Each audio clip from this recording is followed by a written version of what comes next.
Welcome back to my channel Surya Chandra. దీపను బయటకు పొమ్మంటున్న సుమిత్ర. కార్తిక్ ద్వారా దీప తన కన్న కూతురు అని తెలుసుకొని నిజం బయటపెట్టిన దశరథ. ఇంతకీ ఏం జరిగింది? సుమిత్ర దీపను ఎందుకు బయటకు పొమ్మంటుంది? కార్తిక్ ద్వారా దశరథ దీప తన కూతురు అని తెలుసుకున్నాడా? మరి ఇప్పుడు సుమిత్ర సడన్గా దీప విషయంలో ఎందుకు సీరియస్ అయింది? ఇదంతా కూడా వీడియోలో చూసి తెలుసుకునేద్దాం. కార్తీక దీపం ఇది నవవసంతం రాబోయే ఎపిసోడ్స్తో ఏం జరగబోతుంది అనేది రివ్యూలో ఈరోజు వీడియో ద్వారా తెలుసుకుందాం. మొత్తం మీద చూసుకున్నట్లయితే కనుక సుమిత్ర దీప విషయంలో ఎప్పటికీ నెగిటివ్ అలాగే ఉంచుకుంది.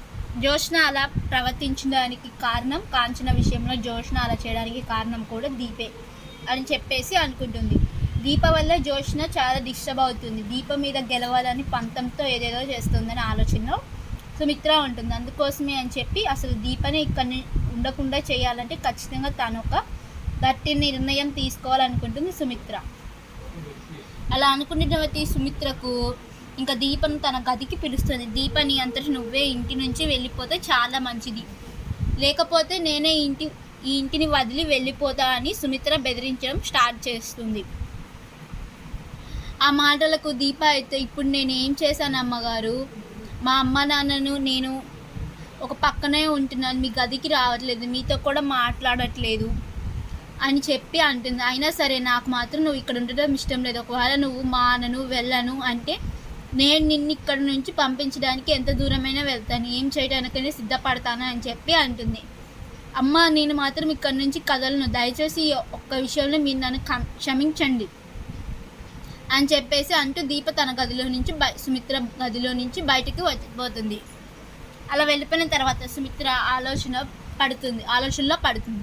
ఎందుకు దీప ఇక్కడ నుంచి కదలనంటుంది? కార్తిక్ని ఇంకా ఎలాగో జోష్న పెళ్లి చేసుకోదు కదా. కార్తిక్ ఒకవేళ తన చేయి జారిపోతాడు అని చెప్పి ఇక్కడే ఉండాలనుకుంటుందా? ఆ అవకాశమే లేదు. ఎందుకంటే జోష్న కార్తిక్లు పెళ్లి జరిగే పరిస్థితే లేదు. జోష్న కూడా గౌతమ్ని పెళ్లి చేసుకోవడానికి ఒప్పేసుకుంది. ఇంకా దీప భయపడాల్సింది ఏముంది? దేని గురించి భయపడుతుంది? ఎందుకు భయపడుతుంది? అసలు నిజంగా దీప భయపడుతుందా లేక ఇంకేదైనా ఇంటెన్షన్తో ఇంట్లో చేరిందా? ఒకవేళ మమ్మల్ని అందరినీ చంపాలనుకుంటుందా? నా భర్తని ఎలాగో తను చంపాలని చెప్పి కంకణం కట్టుకుంది. ఇప్పుడే అలాగే ఈ ఇంట్లో వాళ్ళందరినీ చంపాలి అని చెప్పి అనుకుంటుంది. ఎందుకో దీప ప్రవక్తన దీప మాటలు నాకు తేడాగా అనిపిస్తుంది. ఖచ్చితంగా దీప ఏదో గట్టి ఆలోచనతోనే ఇక్కడ ఉండిపోతుంది అని అనుకుంటే ఇంక సుమిత్ర ఎలా అయినా దీపను బయటకు పంపించాలి అని చెప్పి అనుకుంటూ ఉంటుంది. అలా అనుకుంటున్నట్టు అదే ఎలా తెలిసిందంటే కాశీ వాళ్ళకి డబ్బు అప్పు ఇచ్చినటువంటి అతను తన ఆఫీస్కి వెళ్ళి గొడవ చేశాడు. కాశీ వాళ్ళ ఆఫీస్లో సుమిత్ర దగ్గర పని చేసినటువంటి వాళ్ళకు సంబంధించిన వ్యక్తులు ఉంటారు. ఇంకా వాళ్ళు సుమిత్రకు ఫోన్ చేసి, మేడం మీ చుట్టాల అబ్బాయి ఉన్నాడు కదా, అదే మీకు బంధువు కాశీ, అతను 10 లక్షల రూపాయల వరకు ఇక్కడ అప్పు కట్టాల్సింది ఉందంటూ దానికోసం ఆ అప్పుల వాళ్ళు వచ్చి ఆఫీస్లో చాలా పెద్ద గొడవ చేశారు. ఈ విషయం ఆ నోట ఈ నోట మా దాకా వచ్చింది అని చెప్పి అనగానే, అవునా సరే అయితే నేను మాట్లాడతానని చెప్పి ఫోన్ పెట్టేస్తుంది. సో కాశీకి 10 లక్షలు అవసరం ఉంది. ఈ 10 లక్షల అవసరం గురించి దీపకు తెలుసో లేదో నాకు తెలియదు, కానీ ఈ 10 లక్షలని అడ్డు పెట్టుకొని కన్ఫామ్గా నేనైతే దీపని ఇంట్లో నుంచి బయటకు పంపించవచ్చు అని చెప్పి అనుకుంటూ ఇంక సుమిత్ర కాశీకి ఎలా అయినా సరే కాశీతోటి కార్తిక్కి దీపకి ఈ విషయం తెలిసేలా చేయాలి అని చెప్పి అనుకుంటుంది. అలా అనుకొని కాశీకి ఫోన్ చేస్తుంది. ఎలా ఉన్నావు కాశీ అని అడిగితే, బాగున్నాను, మీరు ఎలా ఉన్నారు పెద్దమ్మ అని చెప్పి అంటాడు. నేను బాగానే ఉన్నాను, ఆ స్వప్న ఎలా ఉంది అంటే బాగానే ఉంది పెద్దమ్మ అని చెప్పి కాశీ అంటాడు. నాన్న కోసం వెతుకుతున్నాను అని చెప్పి అంటాడు. సరే ఏదైనా అవసరం ఉంటే దీపా కార్తిక్కి చెప్పు, వాళ్ళు నాకు చెప్తారు, నేను మీ వెనకే ఉన్నాను, అది మర్చిపోకు అని చెప్పి అనగానే, అలాగే పెద్దమ్మ తప్పకుండా అని చెప్పి అంటాడు. ఈ మధ్య ఏదో మీకు డబ్బు అవసరం పడిందని తెలిసింది అని అనగానే, అదేం లేదులే పెద్దమ్మ అంటాడు. ఇంకా కాశీ అయితే, పర్వాలేదు ఏం కంగారు పడుకు, నేను దీపతో కాల్ చేయిస్తాను, నువ్వు ఒకసారి తనకి మొత్తం వివరం చెప్పు సరేనా అని చెప్పి అంటుంది. అలాగే పెద్దమ్మ అంటాడు కాశీ. అయితే ఇంకా అలా అన్నటువంటి కాశీ వెంటనే దీపక్ ఫోన్ చేస్తాడు. దీపక్ ఫోన్ చేసి, పెద్దమ్మ నీకు ఫోన్ చేయమంది అక్క అని చెప్పి అంటే, పెద్దమ్మ నీకు నాకు ఫోన్ చేయమందా, దేని గురించి అని దీప అడుగుతుంది. దేని గురించి అంటే, అది నీకు పెద్దమ్మ ఏం చెప్పలేదా అంటాడు కాశీ. లేదు నాకేం చెప్పలేదు అంటే, అదే మా ఆఫీస్లో నేను ఒక అతని దగ్గర 10 లక్షల రూపాయలు తీసుకున్నాను, అతనికి నేను ఇప్పుడు కట్టాలి, ఆ విషయం గురించి ఆఫీస్లో గొడవ అయింది, పెద్దమ్మకి ఎలా తెలిసిందో తెలియదు, మొత్తానికి అయితే నన్ను అడిగారు అని చెప్పి అంటాడు కాశీ. అవునా, ఇప్పుడు నీకు 10 లక్షలు అవసరం ఉన్నాయా కాశీ అని అంటుంది దీప. అవును నాకు అవసరం ఉన్నాయని చెప్పి చెప్తాడు కాశీ. అయితే ఇంకా సర్లే, నా వల్ల అయితే నేను చేస్తాను, ఒకవేళ అంత అమౌంట్ నా వల్ల కాకపోతే ఏమనుకోకు అంటుంది దీప. అలాగే అక్క పర్వాలేదులే అని ఫోన్ పెట్టేస్తాడు. ఎస్, అనుకున్నది అనుకున్నట్టు జరిగింది. దీప కాశీతో మాట్లాడింది. 10 లక్షల గురించి కాశీ దీపక్ చెప్పాడు. ఇప్పుడు నేనేం చేయాలో అదే చేస్తాను, దీపను ఇంట్లో నుంచి బయటకు పంపిస్తాను, నా కూతురికి మనశ్శాంతి ప్రశాంతి వచ్చేలా చేస్తాను అని చెప్పి అనుకుంటుంది. ఇంకా సుమిత్ర అనుకున్నది తడువుగా ఇంకా దీప శౌర్యకి బట్టలు తీసుకువెళ్ళేటప్పుడు బ్యాగ్ తీసుకురమ్మని చెప్పి సుమిత్ర చెప్తుంది. దాంతో ఇంకా దీప శౌర్యకి బట్టలు సుమిత్ర కొనింది అని తెలిసి వాటిని తీసుకువెళ్ళటానికి కవర్ తీసుకొని వెళ్తుంది. ఆ కవర్లో శౌర్యకి బట్టలు పెట్టి వాటితో పాటు 10 లక్షలు పెట్టిస్తుంది సుమిత్ర. ఆ బట్టల్ని తీసుకోవడానికి కూడా దీపనే తన గదికి రమ్మంటుంది. దీప అక్కడికి వెళ్తుంది. కూర్చో ఇక్కడే అని చెప్పి మొత్తం అన్నీ పెట్టేస్తుంది. ఇచ్చిన తర్వాత ఒక్కొక్కటి తీసి చూపించి ఇవిగో ఇవేనా దానికి అని చెప్పేసి ఇంకా కవర్ ఇచ్చేస్తుంది. తీసుకొని వెళ్ళిపోతుంది దీప. కిందకి వెళ్ళి పనంతా అయిపోయాక బయలుదేరుతూ ఉండగా సుమిత్ర వచ్చి నా రూమ్లో 10 లక్షలు కనిపించట్లేదు అని చెప్పి అంటుంది. 10 లక్షలు ఎందుకని, 10 లక్షల రూపాయలు నీ రూమ్లో ఎక్కడి నుంచి వచ్చాయి, నువ్వు క్యాష్ ఇంట్లో పెట్టావు కదా అంటాడు దశరథ. అవునండి పెట్టను, మా తమ్ముడు వస్తున్నానని ఫోన్ చేశాడు, 2 డేస్లో అడ్జస్ట్ చేస్తాను అక్క, ఒక 10 lakhs కావాలి అని చెప్తే ఆ అకౌంట్ నుంచి డ్రా చేశాను అని చెప్పి చెప్తుంది సుమిత్ర. ఈరోజు ఉదయం కార్తిక్ని పంపించి తెప్పించాను, అవి ఇప్పుడు కనిపించట్లేదు అని అంటే ఇంకెవరైనా ఉన్నారా ఇంట్లో దొంగలు, ఆవిడ గారే అయ్యుంటుంది అంటుంది పారిజాత. ఏంటి పారు అని కార్తీక్ అనగానే అబ్బే ఆవిడనేం అనలేదురా బాబు అని అంటే, ఏమో ఎవరికి తెలుసు ఎవరికి ఏ రోజు ఎలాంటి బుద్ధి పుడుతుందో అని అంటే, మమ్మీ అనవసరంగా వాళ్ళని నువ్వు అనుమానించుకు, వాళ్ళ గదిలో ఎక్కడ పెట్టామో చూడు లేకపోతే నా గది వెతుకు అని చెప్పి అంటుంది జోష్ని. దాంతోపాటు సుమిత్ర అన్ని గదులు వెతుకుతుంది, ఎక్కడ లేవు అని చెప్పి అంటూ ఉంటే ఈలోపు కార్తిక్ దీప సరే మేము బయలుదేరుతున్నాం అని అనగానే, దీప నీ దగ్గర ఉన్న కవర్ ఏంటి అని అంటే, శౌర్య కోసం మీరు బట్టలు ఇచ్చారు కదమ్మా అంటుంది. ఆ బట్టలు తీసుకోవడానికి నువ్వు నా గదిలోకి వచ్చావు కదా అంటుంది సుమిత్ర. అవునమ్మా మీరు రమ్మంటే వచ్చాను కదా అనగానే, నేను రమ్మనిలేదే, ఏదో కవర్ ఇట్టి ఇవ్వు అని చెప్పేసి ఇంకా బట్టల్ని కిందకు విసిరేసేసరికి దాంట్లో నుంచి 10 లక్షల రూపాయలు బయటపడుతుంది. ఒక్కసారిగా షాక్ అయిపోతుంది దీప. ఇదేంటమ్మా ఈ డబ్బు ఈ కవర్లో ఉంది అనగానే కార్తిక్ వెంటనే ఒకవేళ బ్యాంక్ నుంచి తీసుకొచ్చి కవర్ మార్చిపోయి అందులో శౌర్య బట్టలు పెట్టించావా అత్త అనగానే, నేనేమంత పిచ్చిదానిలా కనపడుతున్నానా ఏంట్రా, డబ్బులు లోపల పెట్టి కవర్ విడిగా తీసి దీపక్ ఇచ్చానా, అక్కడే కూర్చొని ఉంది, నేను బట్టలు తీయడానికి షెల్ఫ్ దగ్గరికి వెళ్ళాను, మరి అక్కడ బీరువాలో ఉన్న డబ్బులు ఈ కవర్లోకి ఎలా వచ్చాయో నాకే అర్థం కావట్లేదు అని చెప్పి నేను అనుకున్నది చేసినట్లున్నావు, దయచేసి అలా చేయకు అని అంటూ ఉంటే, ఏంట్రా ఏం మాట్లాడుతున్నావు, అందరితో పాటు నేనేంటో అని చెప్పి అంటే దశరథ వెంటనే ఏమైంది సుమిత్ర నీకు అనగానే, అత్తయ్య గారు మొన్న తన చెవిదిద్దు పోయింది అన్నారే, ఆ తర్వాత డైమండ్ సెట్ మొత్తం కూడా ప్రీ మోడలింగ్కి ఇచ్చారని చెప్పి అన్నారే, ఆ చెవిదిద్దు కనిపించిందో లేదో, ఈ డైమండ్ సెట్ కనిపించిందో లేదో నాకు తెలియదు, కానీ ఇది మాత్రం నేనైతే చేయలేదు, ఖచ్చితంగా ఇది దీప పనే, ఆ రోజునే అది దీప పనో కాదో నాకు తెలియదు, ఇది మాత్రం దీప పనే అంటూ ఉంటుంది సుమిత్ర. దీప సుమిత్ర దగ్గరికి వచ్చి, ఏమ్మా నేను ఇంట్లో నుంచి వెళ్ళిపోవాలి అని అంటుంది.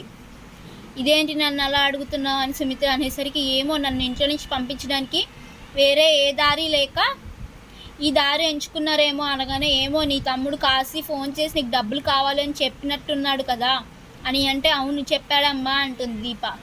వాడి కోసమే అని చెప్పి నువ్వు ఈ డబ్బులు తీసుకున్నావేమో ఎవరికి తెలుసు అని అంటుంది. ఆ విషయం నీకెలా తెలుసమ్మా అంటే, నేను విన్నాను, నేను అప్పుడే నీ దగ్గరికి కాఫీ అడుగుదామని చెప్పి వస్తే కాశీతో నువ్వు మాట్లాడడం నేను విన్నాను, 10 లక్షలు కావాలి అని చెప్పి ఇప్పటికిప్పుడు నా దగ్గర ఎక్కడుంటాయి అని చెప్పి అన్నావు. వీలైతే చూస్తానన్నావు. ఆ మాటలు విని నేను ఏంటో ఎవరికి ఏం అవసరం వచ్చిందో అనుకున్నా. ఈలోపు నువ్వు కాశీ అని మాట్లాడేసరికి కాశీకి 10 లక్షల రూపాయలు అవసరం ఉందని నాకు అప్పుడే తెలిసింది అని చెప్పేసరికి ఒక్కసారిగా దీప షాక్ అయిపోతుంది. నాకేం అర్థం కావట్లేదమ్మా అని అనగానే ఇంకా దశలో వచ్చి, సుమిత్ర దయచేసి దీపని అలా మాట్లాడకు, అర్థమైందా? దీప డబ్బు సుమిత్రకి ఇవ్వు అని చెప్పి సుమిత్ర చేతి ఇప్పించి దీప మీద నింద వేయాలని చెప్పి ఇంట్లో ఎవరు చూసినా ఊరుకోను, ప్రసక్తే లేదు. నువ్వు వెళ్ళి దీప అని దీపాన్ని పంపించేస్తే దీప ఏడ్చుకుంటూ ఇంటికి వెళ్తుంది. దశరథ సుమిత్ర దగ్గరకు వచ్చి, ఎందుకు సుమిత్ర ఇలా చేసావని అంటాడు. ఏంటండి నేనేం చేశాను అనగానే, దీప నీకు ఇంట్లో ఉండడం ఇష్టం లేదా అంటే బయటకు వెళ్ళమని చెప్పు, ప్రాధాయపడు, అడుగు, లేదా ఇంకోలా చెప్పు, అంతేకాని దొంగతనం నేరం తన మీద వేయకు అంటూ ఉంటే శివనారాయణ నువ్వు కోడల్నే తిడుతున్నావేంట్రా అని చెప్పి అనగానే, ఎందుకంటే మీ కోడలు ఆ డబ్బు ఆ కవర్లో పెట్టింది నాన్న, నేను ఆ విషయం గమనించాను, దీపని ఇంట్లో నుంచి పంపించాలని చెప్పి 2-3 రోజుల నుంచి చాలా మదన పడుతుంది సుమిత్ర అని, అది నేను గమనించాను నాన్న అంటాడు. ఇంకా దశరథ ఏంటమ్మా సుమిత్ర అంటే, అవును మావయ్య గారు, చాలా ఇరిటేటింగ్గా ఉంది, నా కూతురు అనవసరంగా డిస్టర్బ్ అవుతుంది అని చెప్పి అంటుంది. సరే దీని గురించి రేపు కార్తిక్తో మాట్లాడదాంలే అంటాడు శివనారాయణ. ఇంకా దీప ఇంటికి వెళ్ళిపోతుంది. దశరథ విషయం తెలుసు కాబట్టి కార్తిక్ని కలవడానికి ఇక్కడికి వస్తాడు. కాంచన కూడా అప్పుడే బయట నిలబడి కార్తిక్తో మాట్లాడుతూ ఉంటే, కార్తిక్ ఏంటి మావయ్య అని చెప్పి అసలు ఏం జరిగింది, ఎందుకు అత్తయ్య ఇలా చేసింది అనగానే, దీప రావడం తనకి ఇష్టం లేదురా, అందుకే ఇదంతా చేసింది.